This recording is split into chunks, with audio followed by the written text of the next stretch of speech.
The final film that I'd like to talk about today is called Dogville.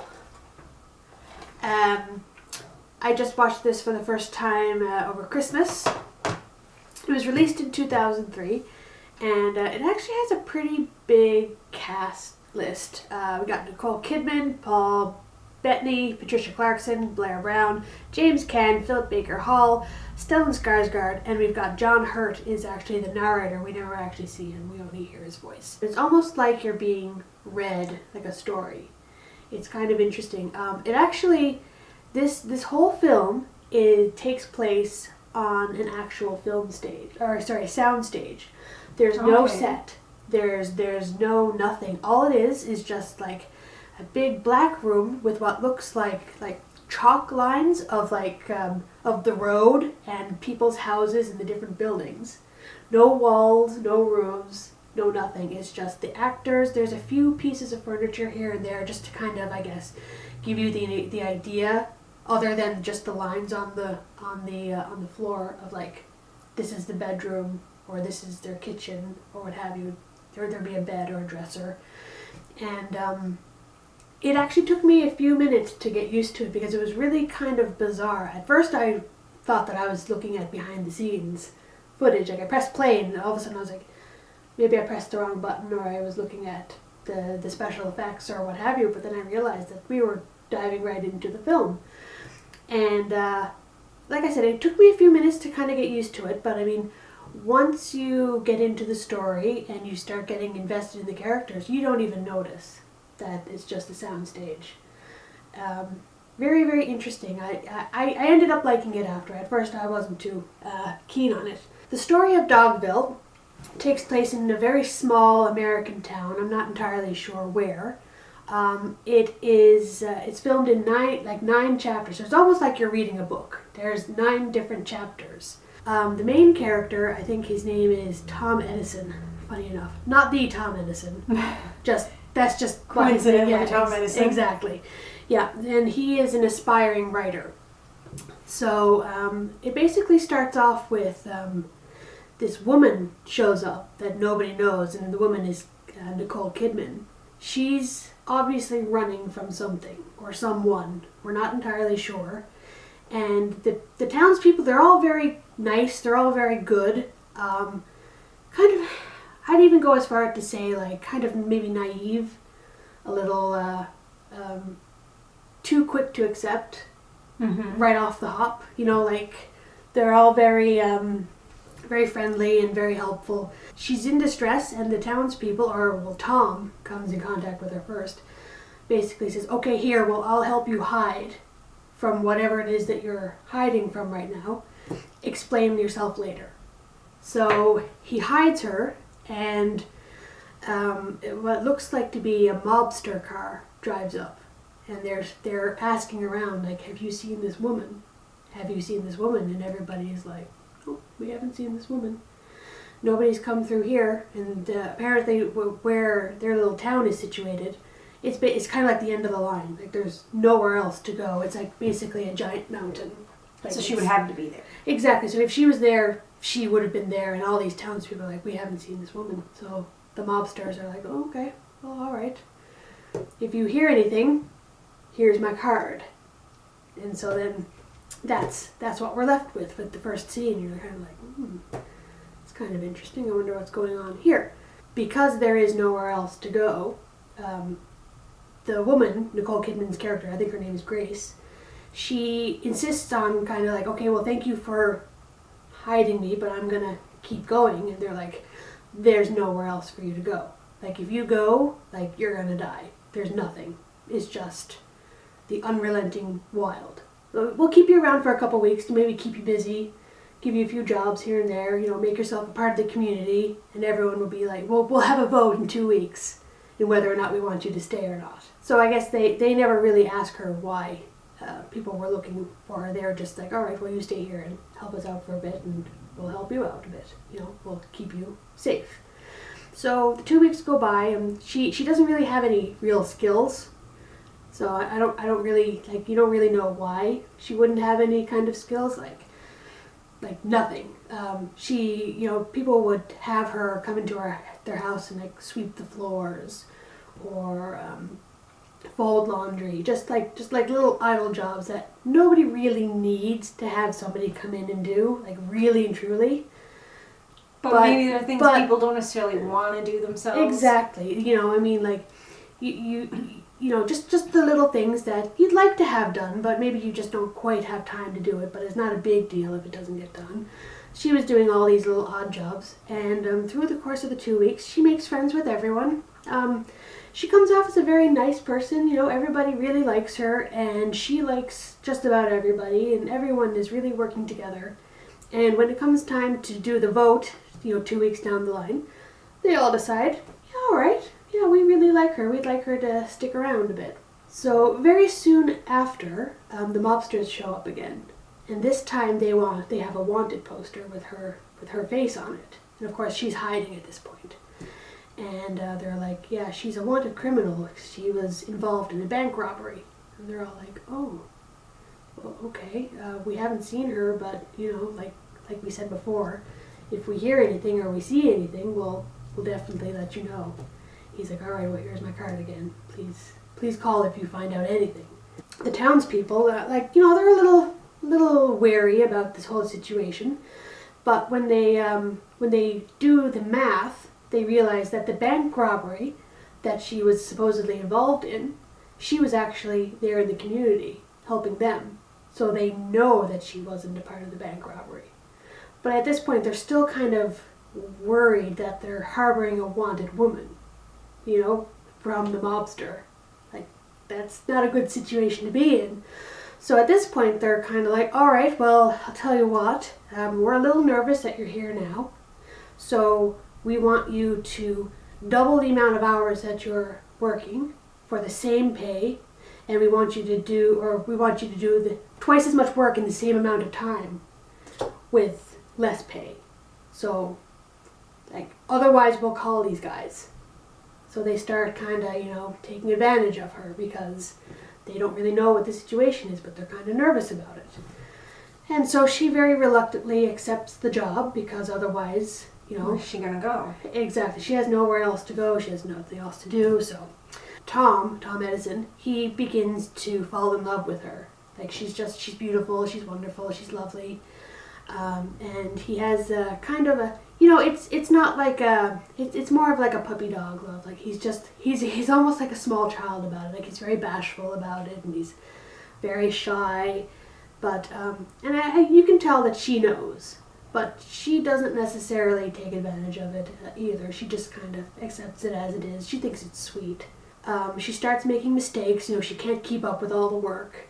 Too many hours. Too many hours, and she's just making mistakes. You know, she's trying to rush through, trying her best to get everything done. People would get upset, or she'd knock something over and have to clean that up. And people were getting more and more annoyed with her and taking out their anger on her and really kind of just starting to really show their dark side. Like, it wasn't quite as happy and as wonderful. These people aren't as good as you first thought that they were. You know, they're really taking advantage of her. They're really treating her quite badly. All of the town's men, except for Tom, start making sexual advances on her and basically threatening, you know, the card. Like, well, if you don't, this is going to happen. The call. So she was raped multiple times by just about everyone in the town, all the males anyways, and people were beating her, and the children were taking advantage of her, like, and all of a sudden, like, she was this terrible person and she should be locked up and she shouldn't be here anymore, and just the whole town completely and utterly turned on her after this, and they decided that, well, she still had to do her work, but she wasn't they didn't want her to escape or to go away. It was really bizarre, and they ended up actually physically chaining her down to this giant, I don't know if it was like a wagon wheel or it was some sort of wheel. Anyways, it was extremely heavy and she could barely move it. but she had to move around on her day-to-day whatevers, dragging this giant wheel that was chained to her neck or her waist, one or the other. Like it like she had to drag this thing around behind her everywhere she went, and still doing her chores, and having the men take advances on her, and women throwing things at her, and just treating her like a human piece of garbage. Like, it was really, really quite awful. And so after a few weeks of experiencing all this, Tom is the only male in the town that ends up not raping her. But I mean, like I said before, he has like a very almost childlike love affection for her. Like, he's absolutely head over heels for her. And after the few weeks that she's had where everybody's taken advantage of her, he basically tells her that he's in love with her and kind of makes an advance on her, which she she declines, obviously, because she's had enough at this point. At this point, there's nothing, right? She has nothing left. So he gets upset, rather upset, and decides that, well, if that's the way she's going to be, I'm going to make a phone call. And so he takes that card and he phones these people who have been looking for her, and tells them that she's been there the whole time. You know, Tom, he very politely and gracefully, welcomes the mobsters into the town. Everybody else is kind of apprehensive and a little bit nervous because it's the mobsters. And they demand to know where she is, and so they get her, or they unchain her from the wheel, and she gets into the car, which you have never been able to see who's actually in the car. There's always tinted windows. We finally find out who she is, and she's actually the daughter of the mobster who had run away because she was tired of her father's dirty work. She was just trying to get away from that life, start something new, just wanted to start fresh. He basically threatens her, like, okay, so you can either die right now with all of your friends and loved ones here that you've met, or you can come with me now and we still kill everybody here. And so she decides to go with her father, and the last scene we see is her opening up the window in the car and watching absolutely everyone in the community get killed. And the very last person to die was Tom, which she offers to go out and do it herself. And that was the end of the movie. That's crazy. Right? Like, absolutely nuts. Lars von Trier, you've done it again. Because, I mean, as bad as it was that all of the community ended up turning on her, like, in the beginning, like, they were all very likable. Everyone was. Even the worst characters who ended up being even worse. Yeah, like at first they were all, and I mean, like, not all of the characters were totally bad, but like some were worse than others, but like just watching... They all started off on an even footing. Exactly, and just watching the entire community after you spent the last 2 hours getting to know them all, just disappear, everything was on fire, everyone was screaming and running. I think the only one left standing after they were done was the town's dog, which they decided that, I think he's the only one here who didn't do, he's the only one here that didn't do me any wrong, leave the dog alive. Wow. Yeah. It starts off pretty slow, and you like all the characters. They're all quite likable. They all work together. Almost like obviously I'm not in the movie, but like I felt wronged by all these people, and I felt hurt that all these people were just taking advantage of her and just being just awful people. But it was really good. I really enjoyed it, and I think of all the Lars von Trier movies, I think I'd watch Dogville again, like for sure. Like, you've definitely got me like interested to watch it now because of that. Yeah. Yeah. Because like his movies are so weighty and so heavy, and yes. It's strange because it's not like an outright like freaky. It's more of like it gets under your skin in a weird way, and very like, it human becomes very kind of way. Unsettling in that very human way. Yeah. You were saying too, it was a little hard to watch just because of the way it was shot. Yeah. So when I was reading up after watching Dancer in the Dark, this was all shot on a hand cam. Yeah. So for Dance, it's interesting because for Dancer in the Dark, it was mostly shot on hand cam, but the parts where she's singing and the musical sections were shot with a fixed camera. Okay. I didn't know that. And the rest of it was shot on hand cam. Interesting. And I think that's the link between them, because I think they're meant to be sort of documentary-ish style. Yeah. And in this case, he uses the hand cam footage to differentiate from the fantasy part of it. Right. Yeah. Where that becomes the stationary, like a stage setup. Right. And so then the hand cam becomes like real life movement, I think, is the idea there. Because I think these are part of the same trilogy, aren't they? Dancer in the Dark and Dogville, and there's a third one. Now, I'm not sure what the third one is, but I mean, that would definitely make sense. I really want to watch some more of his stuff. I think I'm going to look into his other films for sure after all this. Yeah, because I think that's the idea, is he does different. It's so strange, like how many years they're spaced out, and that they're technically trilogies. I mean, Dogville was 2003 and Dancer in the Dark was 2000. How does that make sense? I mean, that's pretty close. But then, like, the other ones was like 2011, 2013, yes. 2009 right. or something. You're right. Yeah. Like, the other ones were really, really spaced out. Yeah, you're right. 2011, 2013, 2009. Yep. Yeah. You're right. Like, it's crazy. Yeah. But, like, I don't know, there's something thematically how he connects them. And I think part of the thing you're supposed to pick up on with these three films is the use of the hand cam. I would assume. I haven't seen the third one. I'm not 100% sure what that one in the trilogy is. I'll look it up later and, like, put it across the screen here so everybody knows. Because I can't remember right now. But I don't know, it's a really different approach to filmmaking. Mm-hmm. Yeah, it's definitely really different, and I'd have never known about it if you hadn't mentioned it to me, but I'm glad you did. Very, very unsettling. Yes.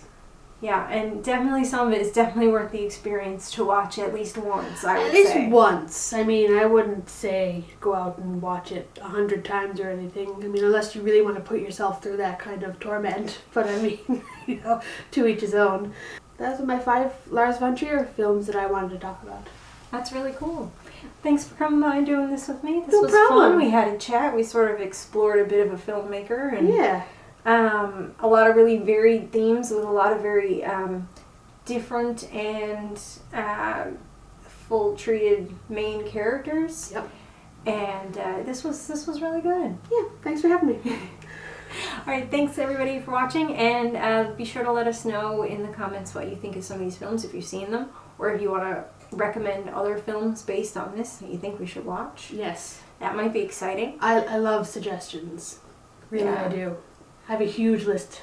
We've started doing this now. We'll see things and we'll like message the other and be like, have you seen this? Yeah. You should see this.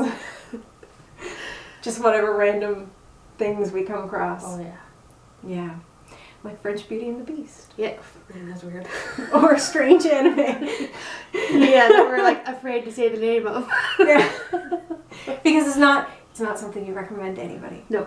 It's really not. Unless you're one of us, then we recommend the weird stuff.